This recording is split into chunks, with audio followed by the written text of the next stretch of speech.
I was having so much fun. I realized like there are a lot of things that I was doing on the basketball field. I mean, on the basketball court that I was getting fouls for, but I was being celebrated for it. Like during football, I was like, "Oh my goodness, this is home."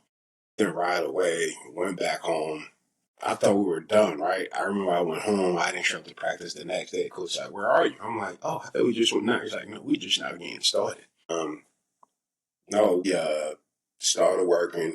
Started showing up, and everything on the football field, from defense to offense, tight end, it all started, coming a little bit more natural to me. And there are certain things that I didn't have right away. Coming from the basketball world, my strength wasn't up to par with some of the guys on the football team.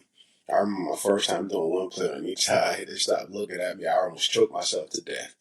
But the good thing to me, I always had that work ethic. I've always had a way of like, okay, if you show me, the light at the end of the tunnel, I'm just gonna go see how big that light can get. And once I see a little bit of like myself getting stronger, myself getting a little bit better, I just started showing up. Anything my coach asked me to do, I was there. If it was like in the weight room, it was to show for offensive line drills, it was for conditioning, I showed up. One thing I realized right away, I said to myself, let me just give this thing the best possible chance possible to see what I can get out of it. And just lucky enough, it was right after football season, junior year, we would get ready for basketball season. Usually give us a couple of days off just coming from the football season with the basketball guys. So I was just watching my friend, and these gentlemen showed up.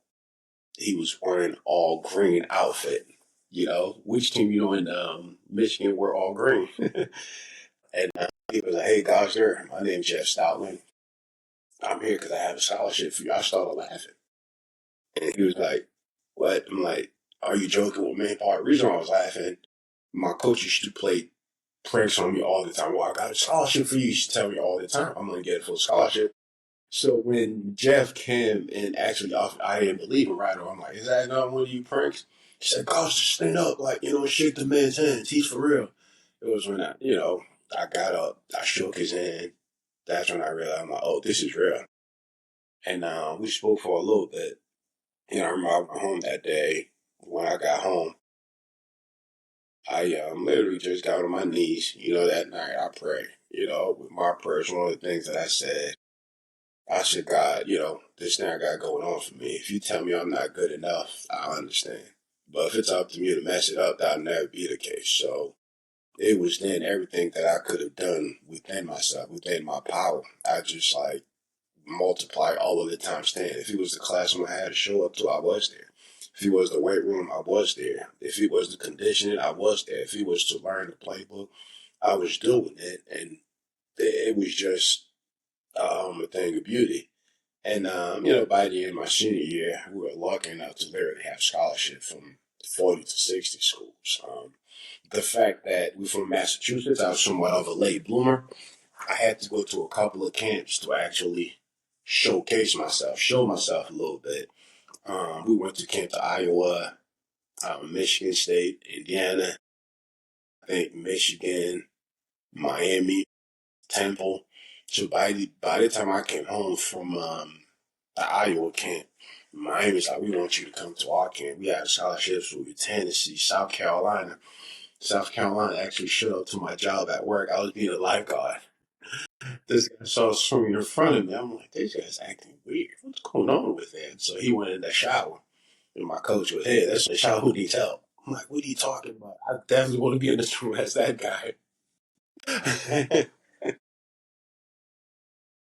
The good old stories. I remember we showed up. He's like, "Yeah, my name's like David DeGuglielmo. I'm from South Carolina. I have a scholarship for you." He said, "I just wanted to actually get a feel for you before I, say anything." I'm like, "Man, y'all are crazy." So it was a thing of beauty. But when I got real close to it, I kind of narrowed down to a top three, top five: Iowa, Miami, I think South Carolina, and a couple of more schools. BC wasn't really up that far up on the list. The fact that being local, it took them a while to somewhat like recruit me, and we were, comfortable with that. But when it came down to it, for what they were doing on offensive line and being local and all, it was it only made sense to somewhat like choose to go to BC. I remember it was like at the end of my junior year, just called them and committed, which was one of the best commitments I could have made for myself. It was one of the better schools for me at the time at all levels, like mentally, physically, emotionally, and spiritually. It gave me everything that I was looking for, the family that I was looking for.